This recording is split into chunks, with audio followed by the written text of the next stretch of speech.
Assalamualaikum warahmatullahi wabarakatuh. Saya Mutiawini Saputra dari HES 3. Kali ini saya akan memaparkan materi tentang hukum, pengertian hukum, fungsi, tujuan, dan macam-macam sumber hukum.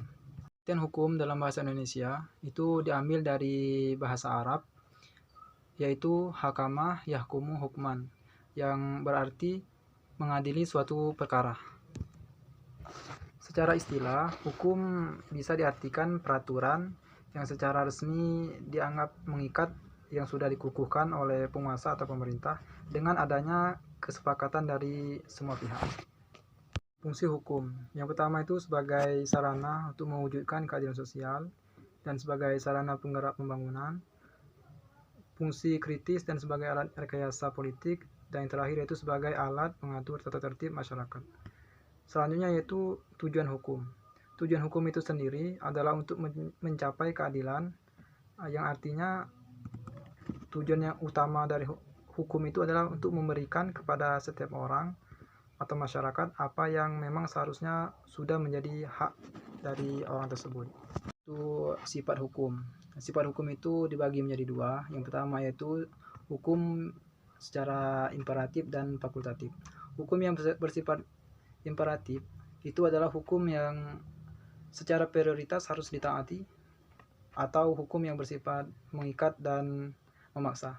Sedangkan hukum fakultatif secara prioritas tidak memaksa, atau hukum yang bersifat sebagai pelengkap dari hukum imperatif tadi, yaitu sumber-sumber hukum.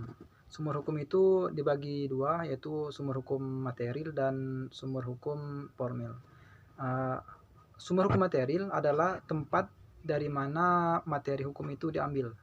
Sumber hukum material merupakan faktor yang membantu pembentukan hukum, misalnya hubungan sosial, sosial ekonomi, situasi politik, pandangan agama dan kesusilaan, dan hasil penelitian ilmiah, serta dari faktor yang lain.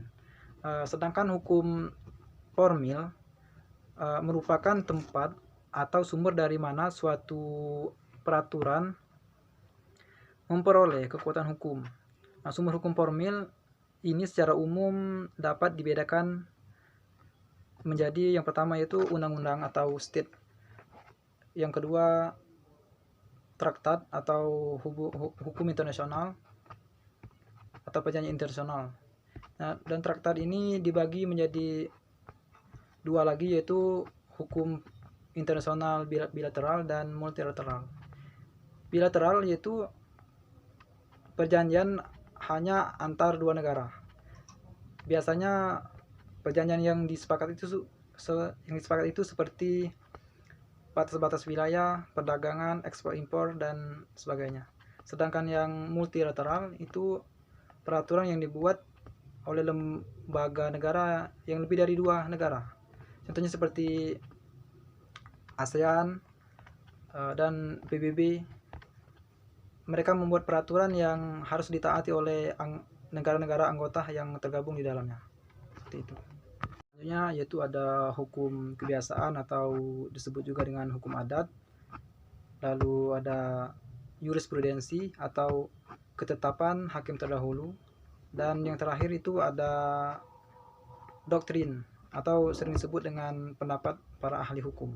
Jadi sekian, itu saja paparan materi dari saya. Saya akhiri. Wassalamualaikum warahmatullahi wabarakatuh.